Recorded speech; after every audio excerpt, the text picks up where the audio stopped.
اللہ پروردگار عالم کو تو اصل میں ہر گھڑی یاد رکھنا چاہیے، صبح شام سوتے جاگتے اللہ تعالیٰ یاد رہنا چاہیے۔ اللہ کی یاد ہی زندگی ہے، اللہ کی یاد کے ساتھ ہی انسان اپنے صحیح مقام پر رہتا ہے، اللہ کی یاد ہی سے صحیح دین پیدا ہوتا ہے، اللہ کی یاد ہی کی بنیاد کے اوپر آدمی کو تقوی کی نعمت نصیب ہوتی ہے۔ تو نماز اللہ کی یاد دہانی کا ذریعہ ہے۔ چنانچہ قرآن مجید نے کہا ہے اقم الصلاۃ لذکری، نماز کا اہتمام رکھو میری یاد کو قائم رکھنے کے لیے۔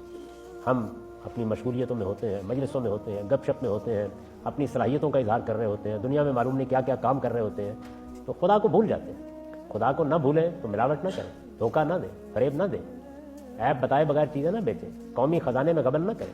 یہ اللہ کو بھولنے ہی کا نتیجہ ہے۔ تو اللہ کو یاد کرانے کے لیے نماز 5 وقت فرض کی گئی ہے کہ اللہ کو یاد رکھا جائے، اور 5 وقت چند منٹ کے لیے اللہ تعالیٰ بلا لیتے ہیں تاکہ ہم دنیا کی مشغولیتوں سے اٹھ کر پھر ایک بار یاد کر لیں کہ ہم بندے ہیں اور ہم کو بندے کی حیثیت سے اس دنیا میں رہنا ہے اور اس کی تیاری کرنی ہے کہ ایک دن اللہ سے ملاقات کریں۔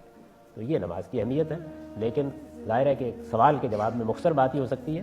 اگر آپ پوری طرح جاننا چاہیں کہ نماز کیا چیز ہے تو میری جو اسلام پر کتاب ہے میزان، اس میں نماز کا باب نکالیے، اس میں میں نے 10 نکات میں اس کو بیان کیا ہے کہ قرآن نماز کو کیا اہمیت دیتا ہے۔ نماز ہی اصل میں دین کی بنیاد ہے، اس لیے کہ دین کس چیز کا نام ہے؟ اللہ کی محبت، انسانوں کی ہمدردی۔ تو اللہ کی محبت کا سب سے بڑا اظہار نماز میں ہوتا ہے، انسانوں کی محبت کا سب سے بڑا اظہار ان کی ضرورتوں پر خرچ کرنے میں ہوتا ہے۔ اسی چیز کا نام دین ہے۔